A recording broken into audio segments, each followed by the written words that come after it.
Hi guys, welcome to Cric Charge Venkatesh. IPL auction దగ్గరికి వచ్చేసింది. మరి ఐపీఎల్ ఆక్షన్లో టాప్ బిడ్ ఎవరికి వస్తుంది, అందరికంటే ఎక్కువ డబ్బులు ఎవరికి వస్తాయి, who will break the bank, అలాగే టాప్ 10 బిడ్స్ ఎవరెవరికి రావచ్చు అనేది ఈ వీడియోలో మనం చూద్దాం. టాప్ 10 ఎవరికి వస్తుందో ఖచ్చితంగా చెప్పలేము, కానీ మినీ ఆక్షన్లో చాలా వరకు ప్రెడిక్ట్ చేయొచ్చు, ఎందుకంటే ఎక్కువ మంది ఉండరు కాబట్టి. మెగా ఆక్షన్లో కొంచెం కష్టం, బట్ మినీ ఆక్షన్లో చాలా వరకు టాప్ 10లో కొంచెం అటు ఇటుగా ప్రెడిక్ట్ చేసే అవకాశం ఉంటుంది. ఆ ప్రయత్నం చేస్తాను. నేను టాప్ 10 కరెక్ట్గా అన్నిసార్లు ఇవ్వలేదు, కానీ టాప్ ఎవరికి వస్తుంది, నెంబర్ 1 ఆక్షన్లో నెంబర్ 1 బిడ్ ఎవరికి వస్తుంది అనేది కొన్ని సంవత్సరాలుగా కరెక్ట్గా ప్రెడిక్ట్ చేస్తూనే వస్తున్నాను. అది అంటే అది గొప్పగా చెప్పుకోవడం కాదు, కానీ that is been happening. Luckily stars have aligned in favour of me. Maybe last time కూడా మీకు ఆ వీడియో కూడా మీరు చూడండి కావాలంటే. లాస్ట్ టైం మెగా ఆక్షన్ టైంలో రిషబ్ పంత్కి టాప్ బిడ్ వస్తుందని నేను కంప్లీట్గా కాన్ఫిడెంట్గా చెప్పాను. ప్లస్ ఇంకోటి ఏంటంటే 25 crores మార్క్ ఏదైతే ఉందో దాన్ని కూడా బ్రేక్ చేస్తాడు మిచెల్ స్టార్క్. 25 crores బ్రేక్ చేసి ముందుకెళ్ళే అవకాశం కూడా ఉంటుందని కూడా చెప్పాను. అదే జరిగింది. Ultimately he went to 27 crores. So అది కరెక్ట్గా అవుతానికి కాదు, అప్పుడు ఇచ్చిన నేను టాప్ 10లో 5 కరెక్ట్గా వచ్చినాయి. అది టాప్ 20 ఇచ్చాను, అంటే ఇంకో ఆల్టర్నేటివ్ 10 ఇచ్చాను. నాది కలిపితే టాప్ 10 వచ్చేసారు దాంట్లో ఆల్మోస్ట్. ఈసారి కూడా టాప్ 10 ఇస్తాను. డిస్క్లైమర్ ఏంటంటే, మీకు ఆక్షన్ డైనమిక్స్ మారుతూ ఉంటాయి. ఆక్షన్ అనేది ఎలా అవుతుందంటే, మీకు డిమాండ్ సప్లైని బట్టి ఉంటుంది. ఉండే ప్లేయర్స్ ఎవరు ఉన్నారు, మీకు ఏ రిక్వైర్మెంట్ ఏది ఉంది, ఆ డిమాండ్ అండ్ సప్లై ఫ్యాక్టర్ మీద ఈ మెగా ఆక్షన్ కానీ మినీ ఆక్షన్లో ఇంకా ఎక్కువ, ఎందుకంటే supply will be less, demand will be more. అందుకే మినీ ఆక్షన్లో పెద్ద అమౌంట్ కూడా వస్తాయి ఎక్కువ చాలామందికి. అండ్ ప్లాన్ ఏ కాకపోతే ప్లాన్ బీకి వెళ్తారు. వాళ్ళు ప్లాన్ ఏలో పలానా ప్లేయర్ అనుకోని కాలేదనుకోండి, ప్లాన్ బీకి వెళ్తారు, ప్లాన్ సికి వెళ్తారు. సో వాళ్ళు అనుకున్న అమౌంట్స్ అన్నీ మారుతూ ఉంటాయి. ఖచ్చితంగా చెప్పడం కష్టం, but I will try to predict, ఎందుకంటే ఉన్న ప్లేయర్స్ మీకు కూడా మొత్తం ఆక్షన్ ముందు మిమ్మల్ని ప్రిపేర్ చేయడానికి వీలవుతుందని చెప్పి వీడియో చేస్తున్నాను. ముందుగా మీకు ఏం చూపిస్తానంటే, 10 టీమ్స్ ఉన్నాయి కదా, 10 టీమ్స్లో ఎవరెవరి దగ్గర ఎంత అమౌంట్ ఉంది, ఎన్నెన్ని స్లాట్స్ వాళ్ళు ఫిల్అప్ చేయాలని మీకు జస్ట్ ఒక గ్రాఫిక్ చూపిస్తాను, చూడండి. Kolkata Knight Riders are having 64.3 crores. వాళ్ళకి 13 స్లాట్స్ ఉన్నాయి. 13లోనే 6 స్లాట్స్ ఏవైతే మీకు ఫారిన్ స్లాట్స్ ఉన్నాయో, 6 ఓవర్సీస్ ప్లేయర్స్ ఆర్ ఇంక్లూడింగ్ 13. అంటే మీకు ఏంటంటే 7 ఇండియన్ ప్లేయర్స్, 6 ఫారిన్ ప్లేయర్స్ని తీసుకునే అవకాశం ఉంటుంది. చెన్నై సూపర్ కింగ్స్ దగ్గర నెక్స్ట్ హైయెస్ట్ అమౌంట్ ఉంది, 43, అంటే 20 crores లెస్. యాక్చువల్గా కోల్కతా నైట్ రైడర్స్ దగ్గర ఉన్నంత అమౌంట్ ఏ మినీ ఆక్షన్లో ఏ టీంతో ఇంత పెద్ద అమౌంట్తో ఎప్పుడు వెళ్ళలేదు. సో 64 కోట్లతో వెళ్తున్నారు వాళ్ళు, ఆల్మోస్ట్ మెగా ఆక్షన్ లెవెల్లో వెళ్తున్నారు. సో నెక్స్ట్ ఉన్న చెన్నై దగ్గర 20 కోట్లు తక్కువ ఉన్నాయి, 43, but still it's a very good amount. వాళ్ళకి కూడా 9 ప్లేస్ ఫిల్అప్ చేసుకోవాలి, దాంట్లో 4 foreign. Sunrisers Hyderabad next best 25.5, వీళ్ళు 10 స్లాట్స్, 2 ఫారిన్. లక్నో కూడా 22 ఉన్నాయి, 23 ఆల్మోస్ట్. వాళ్ళు 6, దాంట్లో 4 ఫారిన్, ఎక్కువ ఫారిన్ ప్లేయర్స్ ఉన్న వాళ్ళకి కూడా. అలాగే ఢిల్లీ క్యాపిటల్స్ కూడా 5 ఫారిన్ ప్లేయర్స్ ఫిల్అప్ చేయాలి, 8 స్లాట్స్ ఉన్నాయి, వాళ్ళ దగ్గర 21 crores ఉన్నాయి. ఆర్సీబీ రాజస్థాన్ రెండింటికి కూడా 16 కోట్లు ఉన్నాయి, 2. వాళ్ళు 8 ఒకరు 9 ఒకరు ఫిల్అప్ చేయాలి, దాంట్లో 2 and 1 are respectively are the foreign places. Gujarat Titans దగ్గర 13 కోట్లు ఉన్నాయనుకోండి, 5లో 4 ఫారిన్ స్లాట్స్ వాళ్ళు ఫిల్అప్ చేసుకోవాలి. పంజాబ్ కింగ్స్ దగ్గర 11.5లో 2 ఫారిన్, 2 ఇండియన్. ముంబై ఇండియన్స్ అందరికంటే తక్కువ, 2.75 మాత్రమే ఉంది వాళ్ళ దగ్గర, 5 స్లాట్స్ ఉన్నాయి. అంటే ఒక ప్లేయర్కి కనీసం 50 లక్షలు కంటే ఎక్కువ వచ్చే అవకాశం లేదు. అంటే ఒకరికి ఎక్కువ పెట్టచ్చు, దాంట్లో ఒక్క ఓవర్స్లీస్ స్లాట్ ఉంది. సో అది పరిస్థితి. So Kolkata is going to be the man of the match of this auction, ఎందుకంటే వాళ్ళ దగ్గర వాళ్ళు అనుకున్న ప్లేయర్ని తీసుకునే అవకాశం ఉంటుంది. మరి టాప్ 10లో మనం కింద నుంచి వద్దాం, ఎప్పటిలాగే కింద నుంచి ఈ అసెండింగ్ ఆర్డర్లో వెళ్తే, ముందుగా మన ఇండియన్ ప్లేయర్స్. ఇప్పుడు మినీ ఆక్షన్లో ఇండియన్ ప్లేయర్స్కి పెద్ద, అందులో అన్క్యాప్డ్ ప్లేయర్స్ గురించి చెప్తున్నాను నేను. వీళ్ళకి బ్రహ్మాండమైన అమౌంట్లు వచ్చే అవకాశం ఉండదు. 6 కోట్లు 7 కోట్లు వచ్చినా కూడా they can still be in the top 10, ఎందుకంటే టీమ్స్ దగ్గర చిన్న అమౌంట్లు ఉన్నాయి కదా. అందుకని అన్క్యాప్ ప్లేయర్స్ కూడా మంచి అమౌంట్లు వచ్చే అవకాశం ఉంది. కింద నా అందరికంటే నేను 10లో చెప్పేది ఎవరంటే, there is a Rajasthan bowler called Ashok Sharma. మంచి వెల్ బిల్ట్ ఉన్నాడు, మంచి స్ట్రాంగ్గా ఉన్నాడు, కన్సిస్టెంట్గా 140+ బౌలింగ్ చేస్తున్నాడు. ఈసారి ఎస్మాట్ సైద్ ముష్తాక్ అలీలో 9 మ్యాచ్లో 20 వికెట్లు తీశాడు. ఎకానమీ బాగుంది, యావరేజ్ బాగుంది, అండ్ కన్సిస్టెంట్గా వికెట్లు తీస్తున్నాడు. రీసెన్సీ బయాస్ అని ఉంటుంది కదా మనకి, తాజాగా ఏం చేశారు అనేది. సో తాజాగా అతను మంచి ఫామ్లో ఉన్నాడు, మంచి రిమైండర్ పంపిస్తున్నాడు. 140+ చేసే బౌలర్, హెవీ బాల్ వేస్తాడని చెప్తున్నారు. చాలా ఎక్సైటెడ్గా ఉన్నారు. ఈజ్ ఆల్రెడీ ఐ థింక్ టీమ్స్తో ఉన్నాడు అతను. ఇప్పుడు ఏంటంటే ఇప్పుడు గతంలో అతని దగ్గర పేస్ ఉండేది కానీ అతని దగ్గర యాక్యురసీ ఉంది కదా. Now is more accurate and is producing wickets. So అందుకని అతను నెంబర్ 10లో అతను పెడతాను. అదే ప్లేస్లో ఇంకొకరిని కూడా పెడతాను, ప్రశాంత్ వీర్ అని చెప్పి, లెఫ్ట్ ఆర్మ్ స్పిన్నింగ్ ఆల్రౌండర్. ఇతను యూపీకి చెందిన లెఫ్ట్ ఆర్మ్ స్పిన్నింగ్ ఆల్రౌండర్. ఇతను కూడా ఎక్సైటెడ్గా ఉన్నాడు, చాలా ఎక్సైటింగ్ టాలెంట్. మన దగ్గర చాలామంది లెఫ్ట్ ఆర్మ్ స్పిన్నర్స్ వస్తున్నారు కదా. సో ఇతని గురించి కూడా టీమ్స్ అతను కూడా ఈజ్ డూయింగ్ వెల్.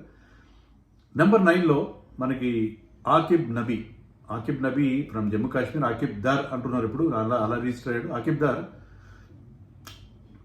ఈ మధ్య కాలంలో బ్రహ్మాండంగా వికెట్లు తీస్తున్నాడు. అది రంజీ కావచ్చు, ఈవెన్ ఎస్మాట్ సైద్ ముష్టాక్ అలీలో కూడా he's taking lots and lots of wickets. He's not very quick, అంటే 125, 130, 135 లోపే ఉంటుంది, పేస్ తక్కువ. Bhuvneshwar Kumar style of bowling, but he can swing the ball both ways. రెండు వైపులా బాల్ని స్వింగ్ చేయగల ఎబిలిటీ ఉన్న ప్లేయర్. వికెట్లు తన న్యూ బాల్తో వికెట్స్ తీస్తున్నాడు. సో అతనికి ఉన్న స్పెషల్ స్కిల్ సెట్ అది. చాలా టీమ్స్కి పవర్ ప్లేలో బౌలింగ్ చేయగల ప్లేయర్స్ కావాలి. సో లైక్ ఎస్ఆర్హెచ్ కావాలి. ఎస్ఆర్హెచ్ లాంటి వాళ్ళు అతని కోసం వెళ్ళే అవకాశం ఉంది. ఇందాక చెప్పిన దాంట్లో ప్రశాంత్ వీర్, అతను జడేజా ప్లేస్లో చెన్నైకి స్పిన్నర్స్ కావాలి, అటు వెళ్ళే అవకాశం ఉంది. అశోక్ శర్మ కోసం చాలామందికి ఫాస్ట్ బౌలర్స్ కావాలి, ఇండియన్ ఫాస్ట్ బౌలర్స్ వెళ్ళే ఛాన్స్ ఉంది. అలాగే even SRH can go for him. Aqib Nabi కోసం బికాస్ వీళ్ళకి షమీ నిష్క్రమించిన నేపథ్యంలో ఎస్ఆర్హెచ్కి ఒక న్యూ బాల్ బౌలర్ కావాలి. సో న్యూ బాల్ బౌలర్ కావాలి కాబట్టి Harshal Patel, even Pat Cummins వీళ్ళందరూ కూడా న్యూ బాల్తో అంత ఎఫెక్టివ్ కాదు కాబట్టి I think they will go for Aqib Nabi అనుకున్నా. Aqib Nabi will get a good amount. తర్వాత మరొక ఫాస్ట్ బౌలర్ నెంబర్ 8లో కూడా fast bowlers, it's foreign fast bowlers. Anrich నార్జే అనేదో ఉంటుంది స్పెల్లింగ్, కానీ నోకియా అని పిలుస్తాం. మన పాత నోకియా ఫోన్ మర్చిపోయిన ఇతను నోకియా అని మనకు గుర్తు చేస్తున్నాడు. సో ఆండ్రిక్ నోకియా ప్రత్యేకత ఏంటంటే ఈ కెన్ బౌల్ వెరీ ఫాస్ట్. మనం చూసాం కదా ఇప్పుడు తిరుగుతున్న T20 సిరీస్లో. మళ్ళీ last year was not fully fit, సరిగ్గా బౌలింగ్ వేయలేదు, రిధంలో లేడు. కేకేఆర్ రిలీజ్ చేసింది అతన్ని. కానీ ఇప్పుడు ఏంటంటే మంచి రిధంలో ఉన్నాడు. ఈస్ కాన్స్టెంట్లీ టచింగ్ 145+ బౌలింగ్ వేస్తున్నాడు. సో అతను ఆల్రెడీ ఐపీఎల్లో ఆడాడు, బాగా పర్ఫామ్ చేశాడు for teams like Delhi. So అతనికి ఐపీఎల్ కొట్టిన పిండి, ఐపీఎల్లో ఎలాంటి లెంత్స్ వేయాలి అన్నీ బాగా తెలిసినవాడు. అండ్ ఈ స్టార్టింగ్ 150 మీరు 145+ వేస్తే you will certainly earn respect. కొన్ని సందర్భాల్లో మీ ఎక్స్ట్రా పేస్ని బ్యాట్స్మెన్ ఉపయోగించుకుంటారు, కానీ చాలా సందర్భాల్లో batsmen will be hurried by with that kind of a pace. So express fast బౌలర్గా అతనికి ఆ వాల్యూ ఉంటుంది కాబట్టి నేను అతను నెంబర్ 8లో పెడుతున్నాను. బట్ జాకబ్ డఫీ అని న్యూజిలాండ్ బౌలర్ ఉన్నాడు. జాకబ్ డఫీ ఇండియాలో ఇప్పుడు ఆడినట్టుగా లేదు. అతను ఏజ్ కూడా ఎక్కువ ఉంది, 30+ ఉంది, కానీ ఈజ్ వెరీ ఎఫెక్టివ్. రీసెంట్గా వెస్టిండీస్తో జరిగిన సిరీస్లో అతను man of the match T20 సిరీస్లో, తర్వాత man of the series rather bowler వికెట్లు 10 వికెట్లు తీసాడు 5 మ్యాచ్లో. తర్వాత టెస్ట్ మ్యాచ్లో వికెట్లు తీస్తున్నాడు, 5 ఫర్లు ఉన్నాయి 2. సో రీసెన్సీ బయాస్ ఇతను కూడా తాజాగా మంచి వార్తల్లో ఉన్న బౌలర్. న్యూజిలాండ్ బ్యాటర్స్ అన్నిసార్లు ఇండియాలో సక్సెస్ కాదు. న్యూజిలాండ్లో కాలీ మన్రోలు వీళ్ళందరూ కూడా చాలామంది గప్టిల్లు, వీళ్ళు అక్కడ బాగా ఆడతారు, వేరే లీగ్స్లో బాగా ఆడతారు, ఇండియన్ పిచెస్ మీద చేతులు ఎత్తేస్తారు. సో ఇలా న్యూజిలాండ్ బౌలర్స్ మాత్రం ట్రెంట్ బోల్ట్తో సహా చాలామంది ఇండియన్ కండిషన్స్లో రాణించిన పరిస్థితి ఉంది. కాబట్టి జాకబ్ డఫీ ఇండియా కొత్త అయినా సరే ఇప్పుడు అతను కూడా మనం ఇందాక ఆకిబ్ నబీకి చెప్పుకున్నట్టుగానే can swing the ball both ways, new ball bowler.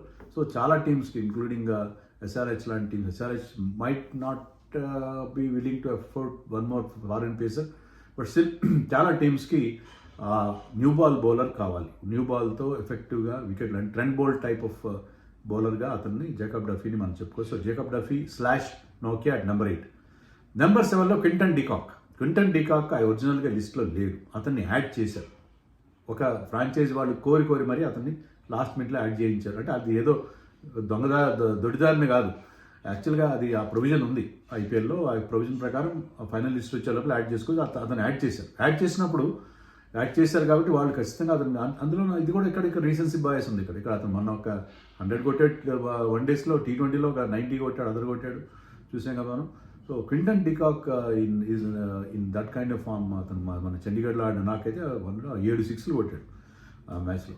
So అతను ఆల్రెడీ ఐపీఎల్ బాగా ఆడతాడు, స్వీప్ షాట్ ఆడతాడు, స్పిన్నర్స్ని బాగా ఆడతాడు. ఇండియన్ కండిషన్స్లో అతను he's been very successful. Last year was not in great form. అతను ఏంటంటే మళ్ళీ ఆ గ్యాప్ వల్ల నేను మళ్ళీ రికవర్ అయ్యాను, చాలా ఇంటర్నేషనల్ క్రికెట్ గుడ్ బై చెప్పాడు కదా. మళ్ళీ ఇంటర్నేషనల్ క్రికెట్లోకి వచ్చి రెగ్యులర్గా క్రికెట్ ఆడడం వల్ల అతను మళ్ళీ తన పాత స్కిల్ని రీడిస్కవర్ చేయగలిగాడు. He might not be very very consistent, but on his day he can win you matches. So అందుకని teams will go for him.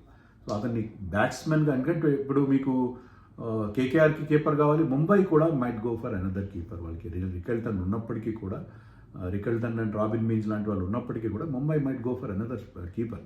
So Mumbai and KKR ఇతని కోసం పోటీ పడతారు అని నేను అనుకుంటున్నాను. మరొక కీపర్ ఉన్నాడు నెంబర్ 6లో, Jamie Smith. Never played in IPL, first time ఐపీఎల్లో అతను ఆడుతున్నాడు. But Jamie Smith is a wonderful talent. మనం మన టెస్ట్ సిరీస్లో చూసాము, ఎప్పుడైనా ఏ ఫార్మాట్లో ఎక్కువ T20s ఆడలేదు, but he has got very good average in 100లో అతను strike rate in 160+ strike rate ఉన్న బిగ్ హిటర్. స్పిన్ బాగా ఆడతాడు. సో జేమీ స్మిత్కి ఉన్న అడ్వాంటేజ్ అంటే he can bat lower down the order and also as opener. QDK ఓపెనర్గా ఆడతాడు, ఇతను ఓపెనర్గానే ఆడగలడు, మిడిల్ ఆర్డర్లో కూడా ఆడగలడు. అదే అతనికి కొన్ని advantage. So KKR will definitely target him. KKR దృష్టిలో ఉంటాడు అతను. తర్వాత మనం అనుకున్న ముంబై లాంటి teams they can play him yes a batsmen also, ఎందుకంటే కీపర్గానే ఉండాల్సిన అవసరం లేదు, బ్యాట్స్మెన్గా కూడా ఆడించుకునే అవకాశం ఉంటుంది. కాబట్టి జేమీ స్మిత్ ఈసారి first time is throwing his hat in to the ring. నేను ఐపీఎల్కి మొట్టమొదటిసారి వస్తున్నాను. బట్ జేమీ స్మిత్ నెంబర్ 6లో పెట్టాను అతను. నెంబర్ 5లో మతీషా పతిరానా. మతీషా పతిరానా నెంబర్ 5లో పెట్టాను నేను. మతీషా పతిరానా ఇటీవల కాలంలో అతను ఏమైందంటే అతని యాక్షన్ మాడిఫై చేసుకున్నాడు. అతను చేసుకోలేదు. ఇప్పుడు అతను శ్రీలంక ఆడతాడు, శ్రీలంక కోచెస్ ఉంటారు కదా, అతని యాక్షన్లో వేలు పెట్టి అతన్ని కొంచెం దాన్ని ఆల్టర్ చేశారు. దాని తర్వాత అతనికి ఆ రిథం పోయింది. అందుకని అతను లాస్ట్ సీజన్ చెన్నైకి సరిగ్గా పర్ఫామ్ చేయలేకపోయాడు. తర్వాత ఇంటర్నేషనల్ క్రికెట్లో కూడా శ్రీలంక టీంలో కూడా అతను ప్లేస్ కోల్పోయాడు. ఎందుకంటే వైడ్లు చాలా ఇస్తున్నారు, చాలా వైడ్లు వెళ్తుంది. సో అతను రిథం పోయింది. కానీ మళ్ళీ ఫిట్నెస్ ఇష్యూస్ కూడా ఉన్నాయి, అది కూడా అప్పుడు చూసుకున్నారు అతను. అందుకని చెన్నై రిలీజ్ చేసింది ఫిట్నెస్ ఇష్యూస్. కానీ అతను డిసెంబర్లో ఒక మ్యాచ్ ఆడాడు, తాజాగా లాస్ట్ వీకే, ఈ వీక్లోనే ఒక మ్యాచ్ ఆడాడు. So he's back to fitness and he bowled all 4 overs quota. ఎక్కువ వికెట్లు వచ్చినట్లేదు, బట్ 4 ఓవర్స్ కోటా వేశాడు. సో చాలా టీమ్స్కి డెత్ బౌలర్స్ కావాలి, కాబట్టి అతని కోసం వెళ్ళే అవకాశం మనకి ఖచ్చితంగా. ఈవెన్ గుజరాత్కి కావాలి, డెత్ బౌలర్స్ కావాలి. Chennai will go for him again for a smaller amount. And Chennai దగ్గర అమౌంట్ కూడా ఉంది కదా, so Chennai will definitely go for him. చెన్నైలో అతని రిక్వైర్మెంట్ ఇప్పటికే ఉంది. సో చెన్నై కానీ because is back to fitness, Gujarat కానీ చాలా టీమ్స్ వెళ్ళే అవకాశం మనకి కనిపిస్తుంది. ఎందుకంటే అతనికి ఉన్న ఆ special skill set. Even KKR might go for him, ఎందుకంటే కేకేఆర్కి Vaibhav Arora is a new ball bowler. వాళ్ళకి ఫారిన్ బౌలర్స్ని తీసుకోవాలి ఎవరన్నా. మరి అతను పవర్ ప్లేలో వేసే వాళ్ళు తీసుకుంటారో డెత్ బౌలర్ తీసుకుంటారో తెలీదు. But Harshit Rana can bowl at the death, but అతనితో పాటు and he can be sometimes expensive. So అందుకని మతీషా పతిరానా వాళ్ళకి చాలా యూస్ఫుల్ వాళ్ళ దగ్గర ఉన్న అమౌంట్తో. సో అందుకని he will also get good amount. తర్వాత నెంబర్ 4లో లియామ్ లివింగ్స్టన్. అతను పెద్దగా ఐపీఎల్లో never set IPL on fire, but ఏంటంటే అతను పవర్ హిట్టింగ్ చేయగలడు. He can clear the boundary, not exactly a finisher. Number 5, number 6లో ఆడగలడు. మనకి ఏంటంటే ఇలాంటి ప్లేయర్స్ అన్ని టీమ్స్కి ఆ రిక్వైర్మెంట్ ఉంది. మీకు లక్నో సూపర్ జైంట్స్ తీసుకోండి, లేకపోతే మీకు చెన్నై తీసుకోండి. వీళ్ళకి టాప్ 4-5 ప్లేసెస్ అంతా ఫిలప్ అయిపోయి ఉన్నాయి. వాళ్ళకి ఏంటంటే బ్యాక్ ఎండ్లో ఆడే ప్లేయర్స్ కావాలి. నెంబర్ 5లో కానీ నెంబర్ 6లో కానీ ఆడేవాళ్ళు కావాలి. అక్కడ బిగ్ హిట్టింగ్ చేసి ఆ స్లాట్లో ఆడగల ఎబిలిటీ ఉంది. కాబట్టి నేను ఆల్రెడీ ఇంకో వీడియోలో కూడా చెప్పాను, మొన్న ఐపీఎల్ ఫైనల్లో ఆర్సీబీ గెలిచినప్పుడు ఈ స్కోర్డ్ క్విక్ ఫైర్ 20, చాలా క్రూషియల్ నాక్ అది. సో అతను ఒక 6 మంచి స్ట్రైక్ రేట్తో 150 అంత స్ట్రైక్ రేట్తో క్విక్ ఫైర్ 20 కొట్టాడు. అది అలాంటి రిక్వైర్మెంట్ కాదు. ఇప్పుడు మీరు బేస్ క్రియేట్ చేస్తారు. ఇప్పుడు లక్నో లాంటి టీంకి, చెన్నైకి చూడండి, రుతురాజ్ ఇస్ దేర్, ఆయుష్ మాత్రే, వాళ్ళకున్న బ్రహ్మాండమైన ఎబిలిటీ ఉంది కదా వాళ్ళకి. సంజు శాంసన్ ఉన్నాడు ఇప్పుడు. సో వాళ్ళకు బేస్ క్రియేట్ చేస్తే లాస్ట్లో వచ్చే ఫ్యూ డెలివరీస్లో you should be able to clear the boundary. Power hitting చేసే ప్లేయర్ అతను. Plus he can give you that 6th bowling option. అతను 4 ఓవర్స్ కోటా ఇస్తాడని నేను ఎప్పుడు చెప్పాను. బట్ అతను ఏంటంటే ఈ can bowl leg spin and of spin రెండే వేయగలడు. ఇప్పుడు మీ దగ్గర లెఫ్ట్ ఆర్మ్ స్పిన్నర్స్ ఉన్నారు. ఇప్పుడు even Rajasthan will go for him. Rajasthan లాంటి టీమ్స్ కూడా వెళ్ళొచ్చు. స్పిన్ బౌలర్ కూడా కావాలి. ఇప్పుడు జడేజా ఉన్నాడు, జడేజా ఉండగా మీకు లెఫ్ట్ హ్యాండర్స్ ఇద్దరు స్ట్రైక్లో ఉన్నారు. అప్పుడు ఇతను తీసుకొచ్చి ఈ can ask him to bowl of spin. లేదు ఇద్దరు రైట్ హ్యాండర్స్ ఉన్నారు, he will bowl leg spin. So అతను అతని రేర్ స్కిల్ సెట్ ఏంటంటే ఈ కెన్ బౌల్ బోత్ లెఫ్ట్, అతని కత్తికి రెండు వైపులా పొదన అన్నట్టుగా లెగ్ స్పిన్ వేయగలడు, ఆఫ్ స్పిన్ వేయగలడు, రెండు వేయగలడు. కాబట్టి బ్యాట్స్మెన్ బట్టి రైట్ హ్యాండర్కి లెగ్ స్పిన్ వేస్తాడు, లెఫ్ట్ హ్యాండర్కి ఆఫ్ స్పిన్ వేస్తాడు. So that the ball goes away from him, turns away from him. So అది అతనుకున్న స్పెషల్ స్కిల్ సెట్ అండ్ ఈ షార్ప్ ఫీల్డర్. సో అందుకని teams will go for him. అతను ఐపీఎల్లో ఎప్పుడు కూడా never had a match winning performance లాంటిది ఎప్పుడు ఇవ్వలేదు. కానీ హీ కెన్ బి యూస్ఫుల్. అతని ఓవరాల్ స్ట్రైక్ రేట్ కూడా 150 ఉంది. మీరు ఐపీఎల్లో చూస్తే యావరేజ్ ఆల్మోస్ట్ ఒక 26-27 యావరేజ్ ఉంది, which is good for somebody who is batting in the middle order. So అతను ఒక అబోవ్ యావరేజ్ ప్లేయర్గా ఇప్పుడున్న దాంట్లో, అంటే ఆల్రౌండర్స్ కావాలి కాబట్టి అతను ఉంటాడు. తర్వాత నెంబర్ 3లో నేను బిష్నోయ్ని పెట్టి, ఈ మూడు ఆల్రెడీ నేను చెప్పినవే. బిష్నోయ్ ఎందుకంటే బిష్నోయ్కు ఇటీవల కాలంలో అతని గ్రాఫ్ బాగా పడిపోయింది ఫర్ 2 రీజన్స్. లాస్ట్ సీజన్లో దిగ్వేష్ రాఠీ లక్నోలో చాలా బాగా పర్ఫామ్ చేశారు, అతని షాడోలో ఉండిపోయాడు. సో అతని కాన్ఫిడెన్స్ డెంటెడ్. తర్వాత ఇండియన్ టీంలో కూడా కుల్దీప్ యాదవ్, వరుణ్ చక్రవర్తి రావడంతో అతను కంప్లీట్గా వెనకబడిపోయాడు. సో దానివల్ల అతని కాన్ఫిడెన్స్ తగ్గింది. బట్ అతను ఎప్పుడు యాక్యురేట్గా బౌలింగ్ వేస్తాడు. లాస్ట్ సీజన్లో కూడా it did not do badly for Lucknow. But Digvesh Rathee ముందు తేలిపోయాడు. అతనికి ఉన్న ప్రాబ్లం ఏంటంటే అతను బేసికలీ గుగ్లీ బౌలర్. అతను అన్ని బాల్స్ కూడా లోపలికి వస్తాయి రైట్ హ్యాండర్కి. సో అతను ఆఫ్ స్పిన్నర్లో అతను సార్టెడ్ బై ది బ్యాట్స్మెన్కి అర్థమైపోయింది. Most of this deliveries Cummins ఈ లోపలికి వస్తాయి. లెగ్ బ్రేక్ వేస్తాడు కానీ ఎక్కువగా అది లెగ్ బ్రేక్ అంత ఎఫెక్టివ్గా ఉండదు. సో అతని దగ్గర మిగతా రిస్ట్ స్పిన్నర్స్కున్న అన్ప్రెడిక్టబిలిటీ, అంటే బాల్ ఎటు టర్న్ అవుతుంది అనేది ఒక kid not keep them guessing. అదే అతనికి దాని బట్టి వికెట్ టేకింగ్ తక్కువ అతనికి, బట్ యాక్యురేట్గా బౌలింగ్ వేస్తాడు, ఎకానమీ బాగుంటుంది. బట్ అతను మళ్ళీ కంబ్యాక్. ఇప్పుడు ముస్తాక్ అలీలో ఈజ్ డూయింగ్ వెల్, బ్రహ్మాండమైన పర్ఫార్మెన్స్ కదండి. Speaking of wickets, bowling economically Mushtaq అలీలో 7 మ్యాచ్లో ఆడాడు, డూయింగ్ వెల్. సో ఒక ఇండియన్ స్పిన్నర్ ఇప్పుడు ఉన్నాయి ఆల్రెడీ పర్ఫార్మింగ్ చేసి ప్రూవెన్ క్వాలిటీ, కాబట్టి అతను ఖచ్చితంగా అతని కోసం వెళ్తారు. తర్వాత నెంబర్ 2లో విల్ హ్యావ్ వెంకటేష్ అయ్యర్.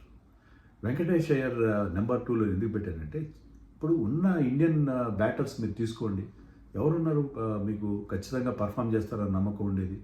అభినవ్ మనోహర్ చేస్తారా, మహిపాల్ లోమ్రోజ్ చేస్తారా? ఎవరు కొత్త వాళ్ళ మించి మీకు ఐడియా లేదు. ఎవరు అంత మీకు నమ్మకంగా? సర్ఫరాజ్ ఖాన్, పృథ్వీ షా, వీళ్ళందరినీ మీద ఎవరు నమ్ముతారు? సో ఇతనైతే ఈ హెస్ ఆల్రెడీ పర్ఫార్మ్. అతని స్ట్రైక్ రేట్ ఆల్మోస్ట్ 140 ఉంది ఆడిన 3-4 సీజన్లో. 2021లో అనుకుంటా కేకేఆర్ ఫైనల్కి వెళ్ళడంలో he played a crucial role. మన కోవిడ్లో ఆగిపోయి మళ్ళీ మ్యాచెస్ స్టార్ట్ అయినప్పుడు అతను చాలా చాలా క్రూషియల్ రోల్ ప్లే చేశాడు. ఈవెన్ వాళ్ళు టైటిల్ గెలిచినప్పుడు 2024లో ఈ batted well with good strike rate. ఫైనల్లో కూడా 50 చేశాడు, ఒక అన్బీటెన్ 50 చేశాడు ఫైనల్లో.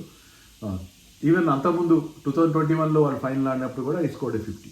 సో అతను he's been performing very well for them.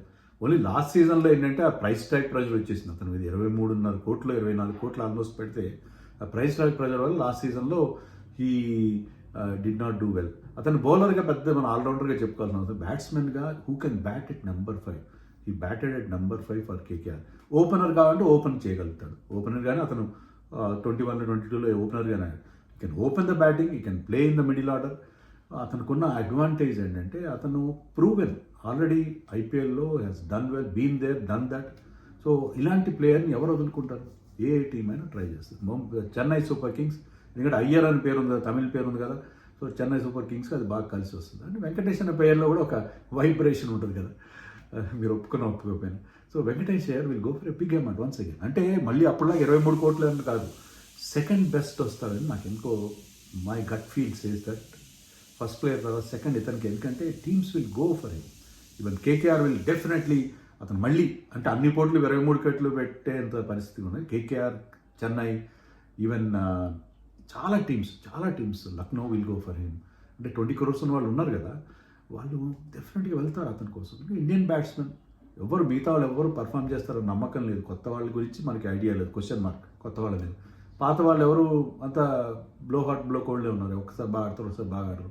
So అందుకని వెంకటేష్ అయ్యర్ కోసం వెళ్తారు, ఖచ్చితంగా వెళ్తారు. So he's going to be have a very good option. మరొకసారి లాస్ట్ ఇయర్ లాగే మరి అంత పెద్ద అమౌంట్ ఏం రాదు, 10-12 దాకా వస్తుందని అనుకుంటున్నాను. అదే సెకండ్ అవుతుంది ఈ option. And number 1 of course Cameron green. Cameron green ఎవరికి కావాలి? చాలా టీమ్స్ కావాలి, కానీ వాళ్ళు ఎఫర్ట్ చేయలేదు. ఎందుకంటే కేకేఆర్ ఆల్రెడీ ఖర్చు వేసారు అతని కోసం. వాళ్ళ దగ్గర ఉన్న 64 కోట్లలో they can spend even up to 30 crores, సగానికి పైగా 32 crores కూడా పెట్టచ్చు. వాళ్ళు ఎప్పుడు లేనంత అమౌంట్ కూడా పెట్టచ్చు. అది వెళ్ళదు అతనికి. అది చెప్పాను ఆల్రెడీ నేను, 18 crores. ఎందుకంటే మినీ ఆక్షన్లో ఫారిన్ ప్లేయర్స్కి, ఇండియన్ ప్లేయర్స్కి అది పర్లేదు, కానీ ఫారిన్ ప్లేయర్స్కి 18 crores వెళ్తుంది. ఆ ఎక్స్ట్రా అమౌంట్ ఏదవుతుందో అది ప్లేయర్ వెల్ఫేర్ ఫండ్కి వెళ్ళిపోతుంది. దాని గురించి మనం ఆల్రెడీ చెప్పుకున్నాం. సో అతను కోసం చాలా పెద్ద అమౌంట్ పెడతారు వాళ్ళు. చెన్నై పోటీ ఇవ్వచ్చు. చెన్నై దగ్గర కూడా 43 కోట్లు ఉన్నాయి కదా, చెన్నై కూడా 30 కోట్లు పెట్టచ్చు, కానీ పెట్టరు చెన్నై. ఎందుకంటే చెన్నైకి అతను కూడా టాప్ 4, టాప్ 5లో ఆడే ప్లేయర్. వాళ్ళ టాప్ 4, టాప్ 5 బ్రవీస్ వరకు వాళ్ళకి అంతా సెట్ అయిపోయి ఉంది. దూబే ఉన్నాడు, బ్రవీస్ ఉన్నాడు, సంజు శాంసన్, మాత్రే వాళ్ళ కెప్టెన్ రుతురాజ్, వీళ్ళందరూ ఉండగా అతన్ని ఎక్కడ స్లాట్ చేస్తారు? ఉంటే బాగానే ఉంటుంది. Chennai also will go for him. But ఏంటంటే అతను ఎక్కడ స్లాట్ చేస్తే వాళ్ళ రెగ్యులర్ ప్లేస్ డిస్టర్బ్ అవుతారు. అది వాళ్ళకున్న problem. Chennai will also go for him, కానీ అంత గట్టిగా వెళ్ళాల్సిన అవసరం చెన్నైకి కనబడలేదు. బట్ కేకేఆర్కి ఏంటంటే అతని అవసరం, వాళ్ళకి ఇంకా తీసుకోవాలి. వాళ్ళు కెప్టెన్ కూడా క్వశ్చన్ మార్క్ ఇవ్వాలి.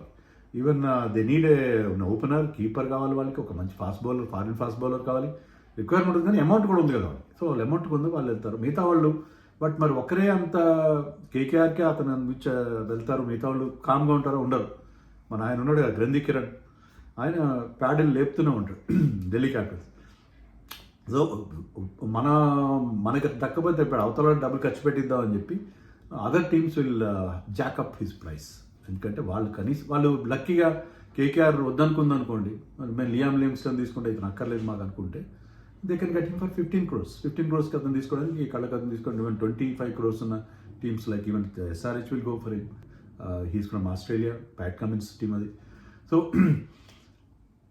క్యామరన్ గ్రీన్ కోల్కతాకే వెళ్తాడు. But having said that, Kolkata వాళ్ళతో పోటీ పడడం కష్టం. చెన్నై కూడా అతని కోసం అంత గట్టిగా ట్రై చేయదు కాబట్టి అతనికి హయ్యెస్ట్ బీట్ వస్తుంది.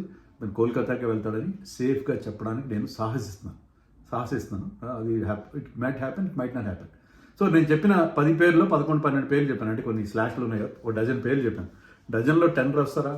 7, 8 వస్తారా అనుకుంటున్నాను. ఇంకా కొంతమంది ప్లేయర్స్ ఉన్నారు like Coetzee has good pace, but expensive ఉన్నాడు ఐపీఎల్ ఆడినప్పుడు. Ngidi Indian conditions perfectly suit, and variations ఉన్నాయి అతని దగ్గర, హైట్ ఉంది. తర్వాత జేసన్ హోల్డర్ ఏంటంటే 70 తర్వాత వస్తాడు. సో యాక్సిలరేటెడ్ ఆప్షన్ అప్పుడు చాలా క్విక్గా అవుతుంది. సో ముందు ఉన్న వాళ్ళకి అడ్వాంటేజ్. నేను చెప్పిన 12 పేర్లు కూడా వీళ్ళు వాళ్ళ సెట్లో ముందున్నారు. ఇప్పుడు క్యామరన్ గ్రీన్ని మీరు ఎలా పెట్టుకున్నారంటే, వాళ్ళు Cameron green was picked up as batsmen. ఎందుకంటే వాళ్ళు కేకేఆర్ వాళ్ళు చెప్పినట్టు మనకి వార్తలు వస్తున్నాయి, క్యామరన్ గ్రీన్ ఒక బ్యాట్స్మెన్గా తీసుకున్నారు కాబట్టి అతను అందరికంటే ముందు ఫస్ట్ సెట్లో ఫస్ట్ 6 వస్తాడు. సో అతను అక్కడే, మిగతా వాళ్ళు అప్పుడు కొంచెం ఆలోచిస్తారు ఎక్కువ మంది పడడానికి. ఎందుకంటే వాళ్ళ దగ్గర ఉండేది 25 కోట్లు, అతని కోసం 15 కోట్లు పెడితే మిగతా ప్లేయర్స్ని ఎలా అని ఆలోచిస్తారు. అందుకని చాలా తెలివిగా ఆల్రౌండర్ సెట్ నెక్స్ట్ వస్తుంది. అలా కాకుండా ఫస్ట్లో బ్యాటర్గా అతన్ని పెట్టారు కాబట్టి అది కేకేఆర్ వాళ్ళు వేసిన ఒక వెంకీ మైసూర్ స్ట్రాటజీ అనుకుంటున్నాను నేను. సో దానివల్ల అతను బ్యాటర్గా అతను పెట్టారు. He will definitely bowl, he's bowling in Ashes also.